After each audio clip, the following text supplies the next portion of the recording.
দেশে ব্যাপক সন্ত্রাসী কার্যক্রম চালাচ্ছে ফ্যাসিস্ট আওয়ামী লীগ। কিছুদিন ধরে বাংলাদেশের রাজনৈতিক অঙ্গনে ব্যাপক অস্থিরতা ও সহিংসতার ঘটনা ঘটেছে, যেখানে কার্যক্রম নিষিদ্ধ ক্ষমতাচ্যুত ফ্যাসিস্ট আওয়ামী লীগের বিরুদ্ধে ব্যাপক সন্ত্রাসী কার্যকলাপ চালানোর সম্পৃক্ততা পাওয়া গেছে। অন্তর্বর্তী সরকারের উপদেষ্টা এবং বিভিন্ন রাজনৈতিক দলের নেতারা আওয়ামী লীগকে দেশে অস্থিতিশীল পরিস্থিতি সৃষ্টির জন্য দায়ী করেছেন। প্রধান উপদেষ্টার প্রেস সচিব শফিকুল আলম অভিযোগ করেছেন যে দেশ ত্যাগী হওয়া সত্ত্বেও কার্যক্রম নিষিদ্ধ আওয়ামী লীগের সন্ত্রাস থামছে না এবং দলটি দেশে স্থিতিশীল পরিস্থিতিকে অস্থিতিশীল করার জন্য সন্ত্রাসী কার্যক্রম চালাচ্ছে।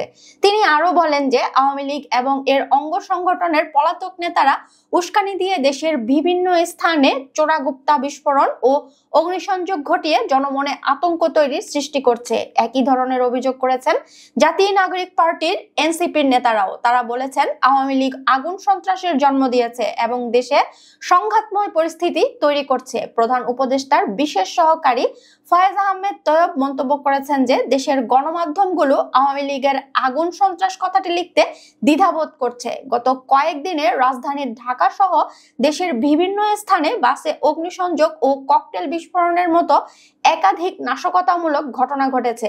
ঢাকা মেট্রোপলিটন পুলিশের তথ্য অনুযায়ী কার্যক্রম নিষিদ্ধ রাজনৈতিক দল আওয়ামী লীগ চলতি মাসের 12 তারিখ পর্যন্ত রাজধানীতে 18টি ককটেল বিস্ফোরণ ঘটিয়েছে এবং 10টি যানবাহনে আগুন দিয়েছে। এসব ঘটনার পরিপ্রেক্ষিতে জনমনে আতঙ্ক ছড়িয়ে পড়েছে।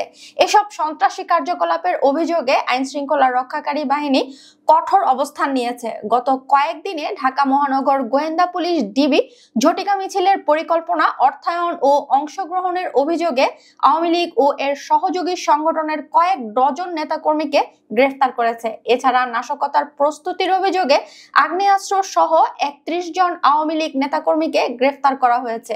স্বরাষ্ট্র উপদেষ্টা জাহাঙ্গীর আলম চৌধুরী জানিয়েছেন 13ই নভেম্বর ঘিরে কোনো ধরনের আতঙ্ক ছড়ানোর কারণ নেই এবং পরিস্থিতি আইনশৃঙ্খলা বাহিনীর নিয়ন্ত্রণে রয়েছে। তিনি হুঁশিয়ারি দিয়েছেন যে আগুন সন্ত্রাসে জড়িত কাউকে ছাড় দেওয়া হবে না এবং নাশকতা রোধে সশস্ত্র বাহিনীর ম্যাজিস্ট্রেসি ক্ষমতার মেয়াদ বাড়ানো হয়েছে। চট্টগ্রাম মেট্রোপলিটন পুলিশ কমিশনার অস্ত্রধারী সন্ত্রাসীদের দেখামাত্র গুলি করার নির্দেশ দিয়েছেন।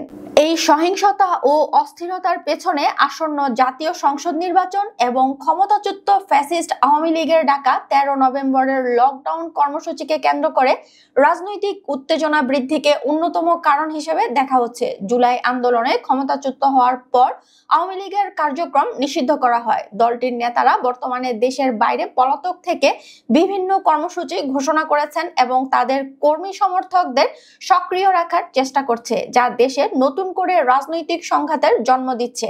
বিশ্লেষকরা মনে করছেন ছোট ছোট হামলার মাধ্যমে জনমনে ভীতি সঞ্চার করে রাজনৈতিক অস্থিরতা বাড়ানোই এর মূল লক্ষ্য।